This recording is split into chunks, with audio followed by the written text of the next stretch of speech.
Welcome. இது ஒரு emotional வீடியோங்க. உண்மையாலே இப்போவே இதை சொல்லணும் அப்படின்னு தோணுச்சு. இப்போ தான் எனக்கு நடந்துச்சு. அந்த மைண்ட் செட்லேயே பேசினா கொஞ்சம் நல்லாயிருக்கும் அப்படிங்கிற மாதிரி தோணுச்சு. என்னென்னா, இந்த ஒரு 1 மந்த் முன்னாடி ஒரு பெரிய காரியத்துக்கு போயிருந்தேன். பெரிய காரியம்னா எங்கள் அம்மாயியோட ஊர், அதாவது அம்மாவோட அம்மா ஊர். அங்கே போயிருந்தேன். அப்பச்சியோட பிறந்தவங்க 3 அக்காவுமே உள்ளூருக்குள்ளே தான் கொடுத்துருக்குது. 2 பேர் இறந்துட்டாங்க. ஒரு அக்கா மட்டும் இருக்கிறாங்க. 3 பேர்த்து வீட்லேயுமே போக்குவரத்து இல்லை. அப்புறம் அம்மா ஒன்று தான், மாமா இருந்தாங்க, இறந்துட்டாங்க. அம்மா ஒன்று அப்படிங்கிறனால அம்மாயி அப்பச்சியும் எங்கள் அம்மா வீட்லேயே வந்து செட்டில் ஆகிட்டாங்க. அப்புறம் அதாவது அம்மாவோட அத்தைங்க 3 பேருமே போக்குவரத்து இல்லை அப்படிங்காட்டி அது அப்படியே நின்று போச்சு. நல்லது கெட்டதுக்கு எதுவுமே போய்க்கிறது இல்லை. அப்பச்சி இருக்கையிலேயே வந்து அது வந்து செட் ஆகலை. அப்பச்சியோட சொத்தெல்லாம் அம்மாவுக்கு தானே வரும். அதில் கொஞ்சம் பிரச்சனை வந்தது. எப்பவுமே இந்த சொத்துனால தான் சொந்த பந்தங்களே போயிடுதுங்க. அதில் கொஞ்சம் பிரச்சனை வந்துச்சு. அது அப்படி இப்படியே நின்று போச்சு. 2 அத்தை இறந்துட்டாங்க. ஒரு அத்தை மட்டும் இருந்தாங்க. அவங்ககிட்டையும் வந்து அவங்களுக்கு ஒரே பையன்தான். பேச்சுவார்த்தை இல்லை. அவங்களதும் அப்படியே நின்று போச்சு. இப்போ ஒரு 1 மந்த் முன்னாடி நானே எங்கேயாவது பார்த்தா அந்த ஆத்தாட்டை மட்டும் பேசுவேன். ஏன்னா நான் அம்மாயி வீட்டில் தான் வளர்ந்தேன். எனக்கு அழுக வருதுங்க. 5th 6th படிக்கிற வரையில் அம்மாயி வீட்டில் தான் வளர்ந்தேன். அப்படிங்கிறதுனால நான் அந்த அம்மாவோட அந்த அத்தை வீட்டுக்கு எல்லாமே பக்கம் தான். ஒரு 4 வீடு 5 வீடு தள்ளி தான் வந்து அப்பச்சியோட அக்காவையெல்லாம் கொடுத்தது. நான் அங்கே தான் வந்து எல்லாமே என்னோடய ஏஜ் பசங்க பேரனெல்லாம் இருப்பாங்க. நாங்கள் அங்கே தான் மேக்ஸிமம் எல்லாம் விளையாண்டுட்ருப்போம்.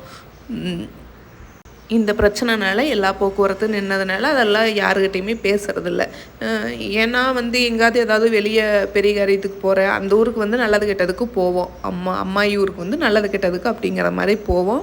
போனோம்னா அவங்கெல்லாம் இருந்தாங்கன்னா எப்படி இருக்கீங்க அத்தை, நல்லா இருக்கீங்களா அப்படின்னு கேட்டு வந்துடுவேன். நம்மளுக்கு பேசலாம் போல் இருக்கும்.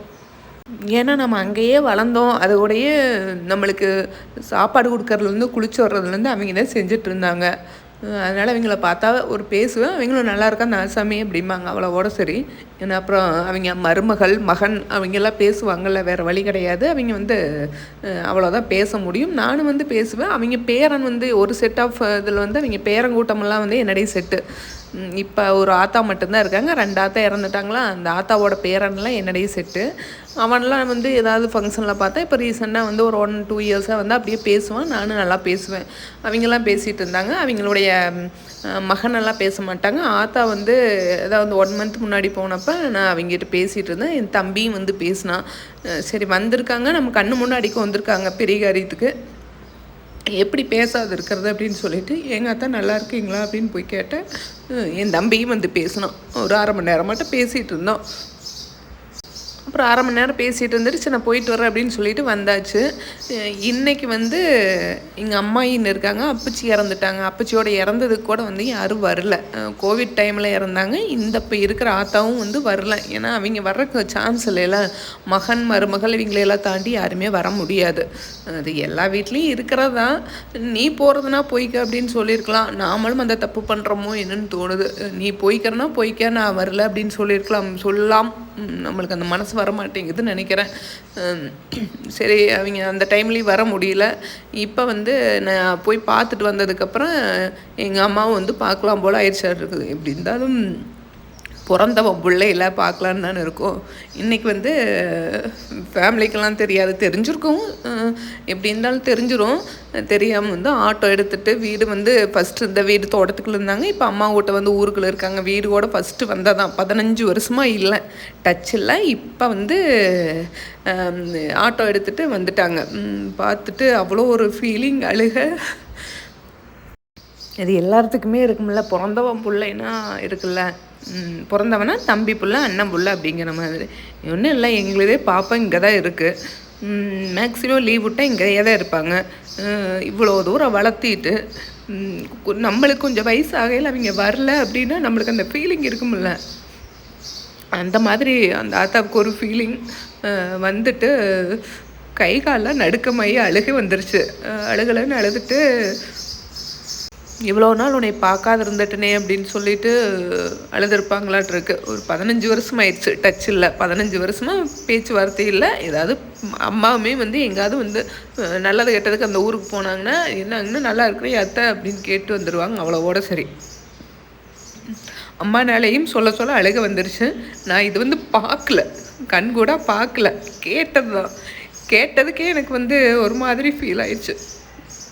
வயசாயிருச்சு, தயவு செஞ்சு இந்த மாதிரி வயசானவங்க இருந்தாங்கன்னா கூட்டிகிட்டு போய் காமிங்க. அவங்க சொந்த பந்தங்கள் இருந்தாங்கன்னா லாஸ்ட்லேயாவது நம்மளுடைய சண்டை நம்மளோட இருக்கட்டும். இல்லை நான் போகலை அப்படின்னு நினச்சிக்கிட்டிங்கனாலும் பரவாயில்ல, நீ போயிட்டு வா அப்படின்னு சொல்லிவிட்டு அவங்க போயிட்டு வர்றதுக்கான அரேஞ்ச்மெண்ட் ஏதாவது பண்ணி கொடுத்துருங்க. ஏன்னா வயசானவங்க போயிட்டு வரோன்னு அப்படின்னா தனியாக போக முடியாது. இப்போ நடந்து போகிற அளவுக்கு வந்து அவங்களுக்கு ஸ்ட்ரென்த்தும் இருக்காது.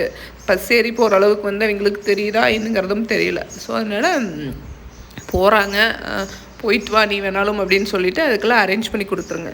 ஏன்னா அந்த எமோஷ்னல் பார்த்தீங்கன்னா அது வேறங்க. நான் இனி இருக்கிறேன்னா சாவரனா அப்படிங்கிறது தெரியல.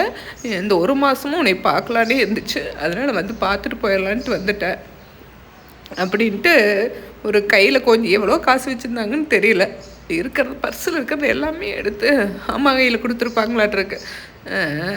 அம்மா வந்து வேண்டாத்தான் இருந்தால் நீ வச்சுக்க, நீ வந்ததே போகுது அப்படின்னு சொல்லிட்டு திருப்பி கொடுத்துட்டாங்களாட்ருக்கு. அவங்களுக்கு நடுக்கம், ஒரு மாதிரி வாயெல்லாம் குளறி போய் அழுக வந்து அது ஒரு மாதிரி எமோஷ்னல். என்னால் பார்க்கவே முடியல அப்படின்ட்டாங்க எங்கள் அம்மா. எனக்கு அவங்க பார்த்தவங்களுக்கே அப்படி இருக்குதுன்னா எனக்கு கேட்டவளுக்கு வந்து பார்த்தவங்களுக்கு எப்படி இருந்திருக்கும். நான் கேட்டவளுக்கே என்னால் அந்த எமோஷ்னல் தாங்க முடியல. ஏன்னா நாம் அங்கே தான் வளர்ந்தோம், அங்கே தான் சாப்பிட்டோம், அங்கே தான் தூங்கணும், அங்கே தான் எனக்கு குளிச்சுட்டாங்க, அங்கே தான் எனக்கு தலை செய்ய விட்டாங்க, எல்லாமே அந்த தாத்தா தான் பண்ணாங்க. 3 பேர்த்து வீட்லேயும் தான் நான் வளர்ந்தேன். அப்படி இருக்கிற ஒருத்தரை வந்து நம்ம பார்த்துட்டு பேசாத வர்றமே அப்படிங்கிற ஃபீலிங் எவ்வளோ கஷ்டமாக இருக்குது அப்படின்னு பாருங்கள். நம்மளுக்கு வேறு வழி கிடையாது.